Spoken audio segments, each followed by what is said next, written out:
હવે જોઈએ વિદ્યાર્થી મિત્રો, યૌવન આરંભમાં કેવો ફેરફાર થાય છે એ જોઈએ. તો માનસિક, બૌદ્ધિક તેમજ સંવેદનાત્મક પરિપક્વતા પ્રાપ્ત થવી. હવે પછીનો જે ફેરફાર છે એ કઈ રીતનો છે? માનસિક, બૌદ્ધિક એટલે કે મનથી, પછી બુદ્ધિથી અને સંવેદનાત્મક એટલે કે સંવેદનાઓથી પરિપક્વ થવું. બરાબર છે? એ તરુણાવસ્થામાં એટલે કે યૌવન આરંભમાં એક થતો ફેરફાર છે. તો જોઈએ, તરુણાવસ્થામાં વ્યક્તિની વિચારસરણીમાં પરિવર્તનની પણ અવસ્થા આવે છે. પહેલાંની સાપેક્ષે કિશોર વધારે સ્વતંત્ર તેમજ પોતાની તરફ વધારે સચેત હોય છે. એટલે કે છોકરાઓ જે હોય છે એ પોતાને એક સ્વતંત્રતા ફીલ કરે છે. બરાબર છે? અને વધારે પોતાના તરફ સચેત હોય છે. તેનામાં બૌદ્ધિક વિકાસ પણ થાય છે તથા તે વિચારવામાં વધારે સમય લે છે. વાસ્તવમાં કોઈ પણ વ્યક્તિના જીવનમાં આ એ સમય છે કે જેમાં તેના મગજની શીખવાની ક્ષમતા સર્વાધિક હોય છે. એની મગજમાં શીખવાની જે ક્ષમતા હોય કેવી હોય છે? સૌથી સર્વાધિક હોય છે આ સમયગાળામાં. ક્યારેક તરુણ શારીરિક તેમજ માનસિક બદલાવ પ્રત્યે અનુકૂળ થવા પ્રયત્ન કરે છે. ત્યારે પોતાને અસુરક્ષિત અનુભવે છે. પરંતુ તરુણ હોવાને નાતે તમારે સમજવું જોઈએ કે અસુરક્ષિત મહેસૂસ કરવાનું કોઈ પણ કારણ નથી. આ બદલાવ એક કુદરતી બદલાવ છે જે શારીરિક વૃદ્ધિના કારણે ઉત્પન્ન થાય છે. બરાબર છે? હવે જોઈએ ગૌણ જાતીય લક્ષણો. ગૌણ જાતીય લક્ષણો વિશે સમજીએ. તો તમે પ્રકરણ 9માં અભ્યાસ કરી ચૂક્યા છો કે શુક્રપિંડ અને અંડપિંડ પ્રજનન અંગ છે. શુક્રપિંડ છે એ છોકરાઓમાં પ્રજનન અંગ છે, અંડપિંડ છે છોકરીઓમાં પ્રજનન અંગ છે. તે જન્યુઓ જેવા કે શુક્રકોષો અને અંડકોષો ઉત્પન્ન કરે છે. જન્યુઓ એટલે કે કોષો ઉત્પન્ન કરે છે કે જે નવા સજીવને જન્મ આપે છે એવા કોષો ઉત્પન્ન કરે છે. શુક્રપિંડ શુક્રકોષો ઉત્પન્ન કરે છે. પછી અંડપિંડ અંડકોષો ઉત્પન્ન કરે છે. યૌવન આરંભમાં છોકરીઓમાં સ્તનનો વિકાસ થવા લાગે છે તથા છોકરાઓના ચહેરા પર વાળ ઉગવા લાગે છે એટલે કે દાઢી મૂછ ઉગવા લાગે છે. આ લક્ષણો છોકરીઓને છોકરાઓથી અલગ પાડે છે. આવા લક્ષણો ગૌણ જાતીય લક્ષણો કહેવાય છે. કેવા લક્ષણો કહેવાય? ગૌણ જાતીય લક્ષણો કહેવાય. સ્તનનો વિકાસ છોકરીઓમાં થવો અને છોકરાઓમાં ના ચહેરા પર વાળ ઉગી નીકળવા, દાઢી મૂછ ઉગી નીકળવી એક કેવો ફેરફાર છે? ગૌણ જાતીય લક્ષણોનો એક ફેરફાર છે. છોકરાઓની છાતી પર પણ વાળ ઉગવા લાગે છે. છોકરા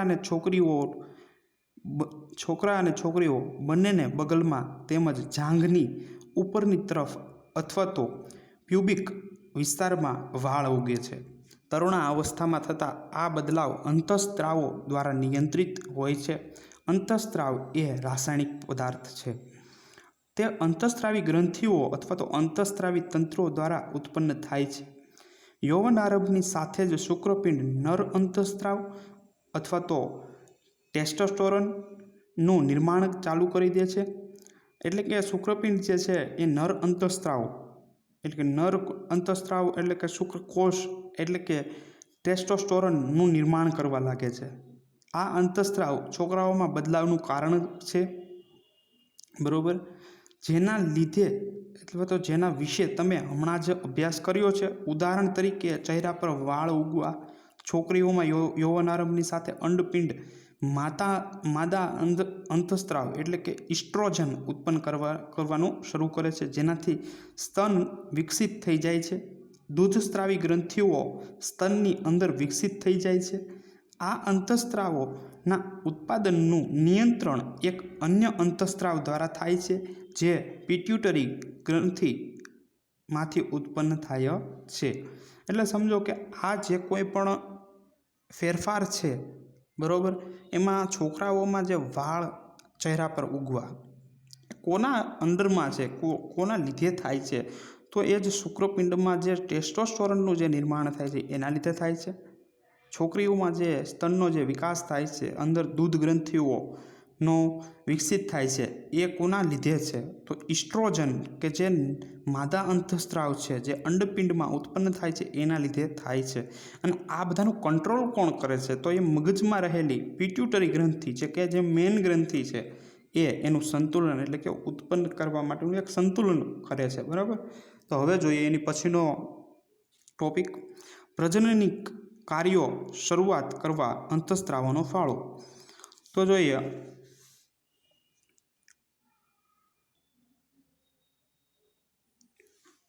જોઈએ કે અંતઃસ્ત્રાવી ગ્રંથિઓ અંતઃસ્ત્રાવને રુધિરમાં ઠાલવે છે, સીધા જ ઠાલવે છે, બરાબર। અંતઃસ્ત્રાવી જે ગ્રંથિઓ છે, બરાબર, એ અંતઃસ્ત્રાવ જે છે એટલે કે માનો કે શુક્રપિંડ જે છે, બરાબર, એ ટેસ્ટોસ્ટેરોન છે, અંતઃસ્ત્રાવ જે ટેસ્ટોસ્ટેરોનનો થાય છે એ રુધિરમાં ઠાલવે છે, જેનાથી તે શરીરના વિશિષ્ટ ભાગ અથવા તો લક્ષ્યાંક સ્થળ સુધી પહોંચી શકે છે। લક્ષ્યાંક સ્થળ એટલે કે જે માનો કે વાળ ઉગવે છે, બરાબર, જે ચહેરો છે એનું લક્ષ્યાંક સ્થળ થયું, તો ત્યાં સુધી પહોંચી શકે છે। લક્ષ્યાંક સ્થળ અંતઃસ્ત્રાવ સાથે પ્રક્રિયા કરે છે। લક્ષ્યાંક સ્થળ એટલે કે જે ચહેરો છે એ અંતઃસ્ત્રાવ સાથે પ્રક્રિયા કરે છે। આપણા શરીરમાં અનેક અંતઃસ્ત્રાવી ગ્રંથિઓ કે જે નલિકા વિહીન ગ્રંથિઓ છે, એ કેવી છે? નલિકા વિહીન ગ્રંથિઓ છે।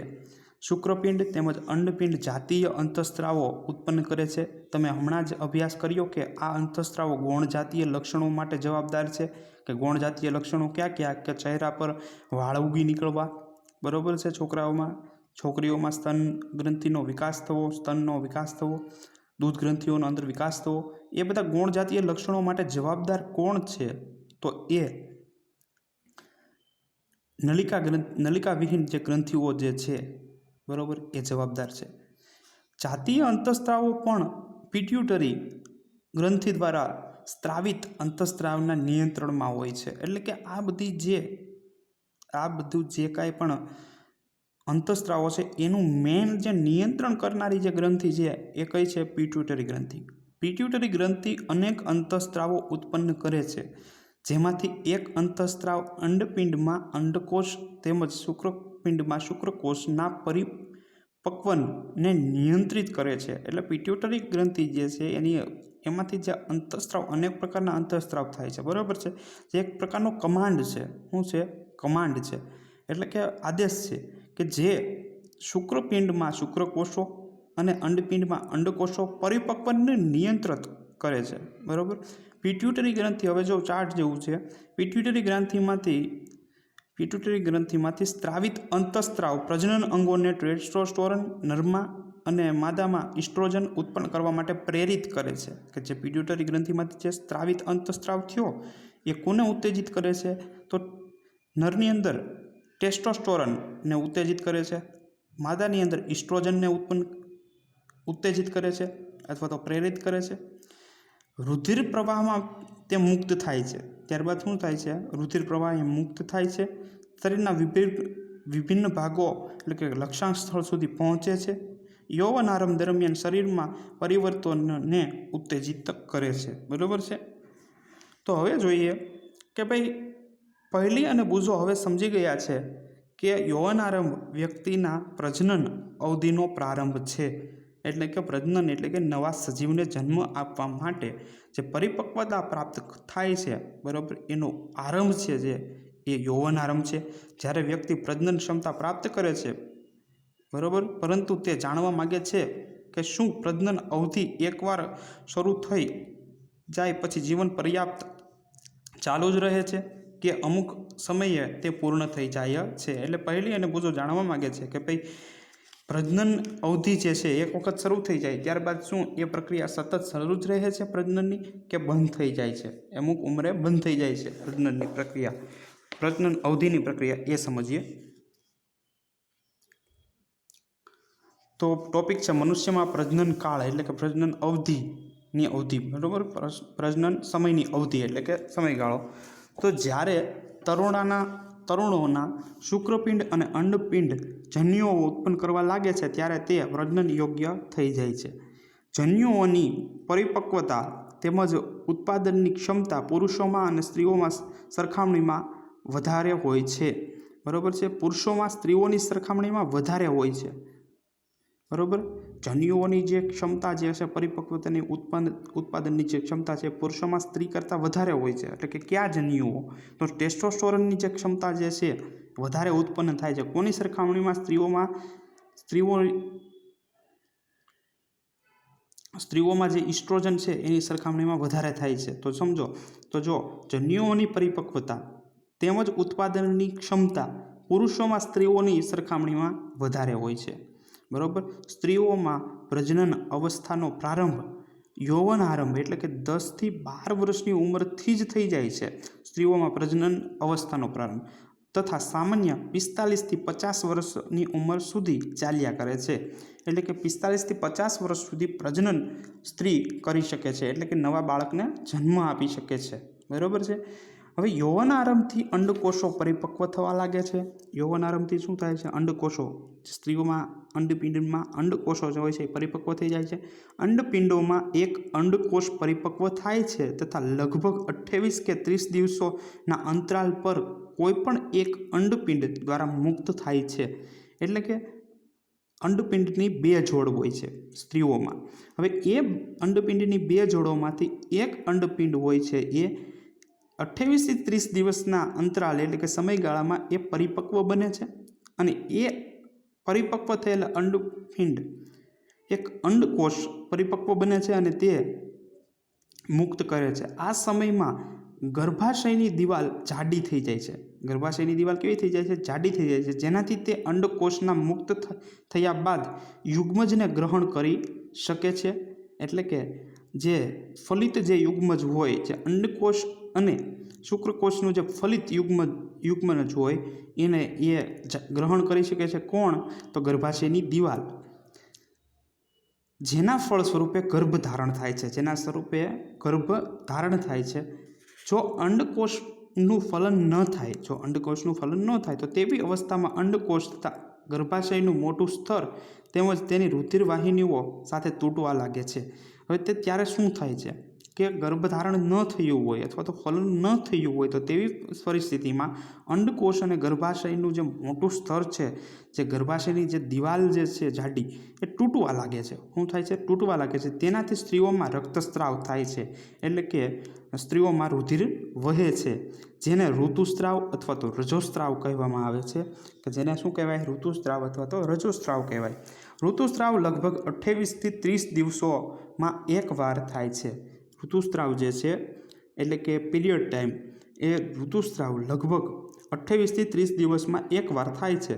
પહેલો ઋતુસ્રાવને યૌવન આરંભની શરૂઆતમાં થાય છે. પહેલો ઋતુસ્રાવ હોય યૌવન આરંભની શરૂઆતમાં થાય છે, જેને રજો દર્શન કહે છે. જેને શું કહેવાય છે? રજો દર્શન કહેવાય છે. લગભગ 45 થી 50 વર્ષની ઉંમરે ઋતુસ્રાવ થવાનું બંધ થઈ જાય છે. લગભગ 45 થી 50 વર્ષની ઉંમરે ઋતુસ્રાવ જે છે એ બંધ થઈ જાય છે. જેને શું કહેવાય છે? કે આ ક્રિયાને રજો નિવૃત્તિ કહેવાય છે. કે ત્યાર પછી 50 વર્ષની ઉંમર પછી ઋતુસ્રાવ એટલે કે રુધિર વહેવાનું બંધ થઈ જાય છે, તેને રજો નિવૃત્તિ કહેવાય છે. પ્રારંભમાં ઋતુસ્રાવ ચક્ર અનિયમિત હોય છે. પ્રારંભની અંદર જ્યારે યૌવનારંભ થાય ત્યારે ઋતુસ્રાવનું જે ચક્ર હોય એ અનિયમિત હોય તથા નિયમિત થવામાં કેટલોક સમય લાગે છે. પહેલી કહે છે કે સ્ત્રીઓમાં પ્રજનનકાળની અવધિ રજોદર્શનથી રજો નિવૃત્તિ સુધી હોય છે. શું તે સાચું કહે છે? તો જોઈએ કે ઋતુસ્રાવ ચક્રનું નિયંત્રણ અંતઃસ્ત્રાવો દ્વારા થાય છે. આ ચક્રમાં અંડકોષનું પરિપક્વ થવું, તેનું મુક્ત થવું એટલે કે અંડપાત કહેવાય એને, ગર્ભાશયની દિવાલનું જાડું થવું તેમજ ફલન ન થવું જેવી સ્થિતિઓ, તેનું તૂટવું વગેરે તેમાં સામેલ છે. જો અંડકોષનું ફલન થઈ જાય તો તે વિભાજન કરે છે તથા ગર્ભાશયમાં વિકાસ થવા માટે સ્થાપિત થાય છે, જેનો તમે અગાઉના પ્રકરણ 9માં અભ્યાસ કર્યો છે. બરાબર? જે આકૃતિ 9.8માં દર્શાવ્યું હતું. બરાબર છે? તો હવે અહીંયા આપણે જોઈ ગયા કે પ્રજનન કાળની અવધિ કેટલી હોય છે સ્ત્રીઓમાં. બરાબર? જેની સરખામણીમાં જોઈએ તો પુરુષોમાં વધારે હોય છે. બરાબર? હવે જોઈએ સંતતિનું લિંગ નિશ્ચય કેવી રીતે થાય છે, એ હવે આની પછીના આપણે ટોપિકમાં સમજીશું.